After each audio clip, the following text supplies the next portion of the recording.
All right, we are going to clean the air filter or replace it if it's in bad condition on this Yamaha TW200. There's going to be 6 Phillips screws. So you're going to need a number 2 Phillips, and you're going to start by taking these 2 screws out first. There's 1, there's 2. You're going to pull the guard out and down, and on this side right here, there's a rubber grommet deal that holds it in, so you're going to pull it out. This little nipple goes in the rubber grommet, set it on the ground. Then there's going to be 4 more screws. Undo this one on the top right.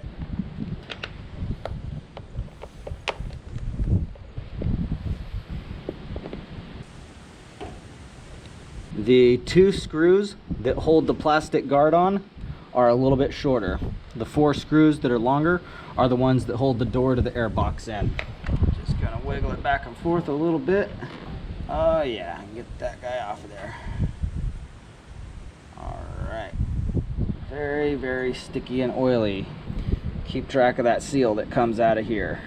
We're gonna take our deal inside and wash it out and clean it in the sink. And we're gonna clean up around the edges of this just in preparation for when we put the cover back on. I'm just using an engine degreaser and a rag for cleaning these edges off. Should make nice short work of it.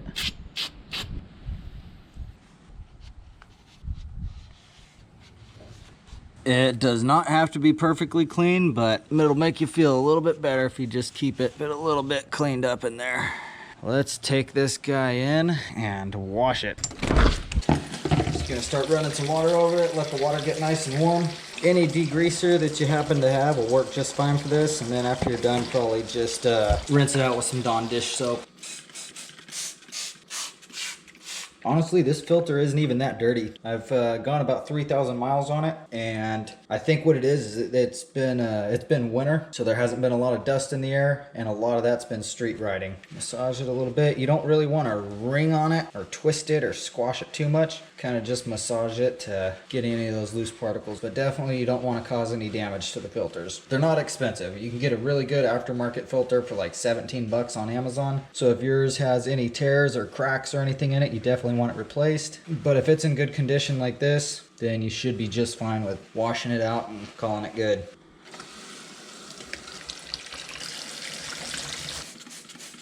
Be extra careful not to do any damage to this. And if you do see any damages on it, just go to your dealership or do whatever you got to do to order a new one. Just trying to get the dirt and the old grease off. Not trying to stretch it or do anything crazy. I'm being super gentle with this. Just got some degreaser on the rag, and I'm just kind of running it through it to get all those big chunks off.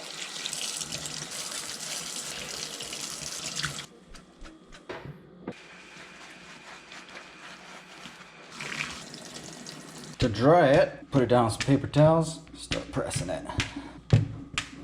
That will get 99% of the water out of there.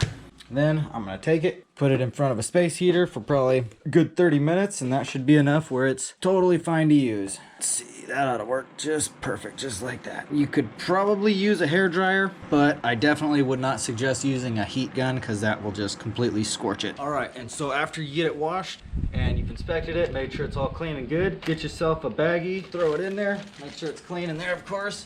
Give your can a couple good shakes. You may actually want to use latex gloves, because this stuff is sticky icky. Let me get some actually real quick. Just start spraying. Get it thoroughly. Get it very thoroughly. Get the edges.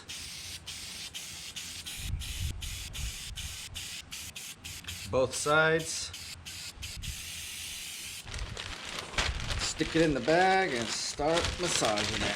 You just want to give it a good massage. You don't want to be too rough with it, just like when you're washing it. You don't want to cause any damages. Just give it a good massage so you know that every little bitty piece in there is completely covered in oil. You also don't want it like completely soaked. You don't want it like stinking dripping all over the place and you fire your bike up and it just sucks it all in the motor. The spray that I would suggest using, I'm gonna leave in the description, and also I will leave the link in the description below for an Amazon link for the new filters. These ones are supposedly pretty good and they're pretty cheap. So if your filter is damaged, then you can order one up and throw it in. When you put your new one in, you'll do the same process with the oil and everything. Oh yeah. You can kind of see that it's all red. There's no gray spots. All All right, now that it's ready to put back on, you'll just look at the defining shape and matched up the way it goes back in there. Something like that. Put your gasket back in your deal. Make sure that's in there nicely. Set correctly all the way around. Of course, making sure not to do any damage. And then you're gonna put a little bit of grease on this. Put a bead of grease all the way around the seal. Something like that. And then you will place this guy on there. It can only go one way, and there's those little holes that line up with those little pegs. That is it right there. And then you'll press it back up, and this guard will press up against this guy, and it'll hold it in place and seal it. Just like that. And it should be a somewhat firm fit. It shouldn't feel super easy to get on there. It's okay if there's a little bit of a struggle. Put the long 4 screws in. It's easier to start a couple and then tighten them all the way in.